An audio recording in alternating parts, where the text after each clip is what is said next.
Week 7. Well, there were wins for LA, there were wins for Chicago, Houston, Seattle, and the Free Jacks. You also mentioned a few of them in the cold opening.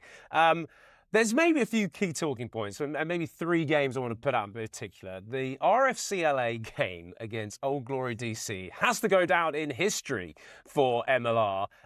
13 tries. 7 cards, 6 of them yellow, 1 of them red.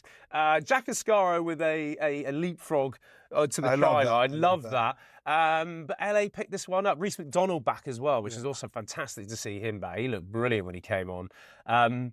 Corbs, madness, 54-44. I mean, the defence was optional. Yeah, listen, exciting game to watch. I think LA's attack is very, very impressive, like the way they can just run up points like that. But it was a back and forth game until some of those cards came later. And I don't know, man, we are having so many cards in this league. It's crazy. 7 cards. Like, how many other rugby games will even say they've seen 7 cards in a game? I can't think of many. It's like we're at the casino at this point. Okay, moving on a little bit with the Houston game, because you did mention, and very humbly mentioned the fact that Houston, they turned up. In that game, they did very well. Obviously, conditions, they're used to it, that win. But I thought David Kutzer had a fantastic game, the number 10 for Houston. And in the end, pulled away with this one. Yeah, look, San Diego, maybe it's not a bad thing just to take the loss and move on. But for Houston, that showed for me more of a performance why I predicted them to be up there as maybe number 1 this year in the competition. Yeah, I think they're very strong. And I think when you play them, especially at theirs, you've got to be very clinical and smart with how you approach the game. And I think for us,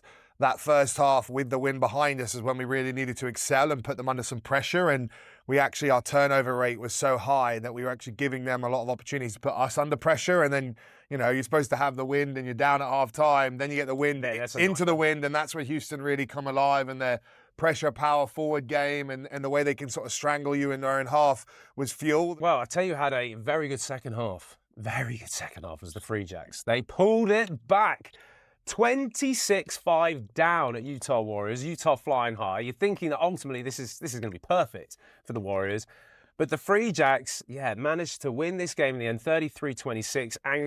Andrew Quatron with the final try. And he said something very interestingly to Ben Holden. Ben Holden, who commentated on the game, when Ben actually called him a couple of days before. And it was almost, he asked, like, is there a sense of desperation to get a win for Free Jacks? And Quatron turned around and he simply said, no, we don't feel desperate. Desperate means that you're panicked, and we're not panicked. And fair enough, this was a performance in the second half that was worthy of still recognising them potentially as they're still in there. They're still in the East. You cannot write them off, even though I've already said they're not the team of old. Credit to the Free Jacks on that one. Yeah, unbelievable. And I think probably a huge win for them. It's Utah who've been flying high. Obviously, you know, a wake-up call for them as well. And I think the Free Jacks are a tidy outfit, and you know, when they get some of their best pieces back, it shows why they're defending back-to-back champions. Exactly, yeah. I mean, LaRue, Milan carving down the middle, and all was looking pretty good. Now, let's have a look at our power rankings. That's what I'm looking at in my monitor down Your here. Your favourite, mate. Oh, the independent adjudicators have come together. There's been some very rash comments that's already come out across Chicago after a loss going down. He must be getting some filthiness from that. It's interesting. God, that was a bad game, by the way. A quick one to say, Nola versus Chicago. That's 2 hours of my life I will never get back commentating on that. But credit the Houston Sabercats. They jumped to number 1 for that win against San Diego.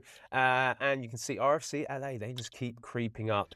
But look, so much to change on that one.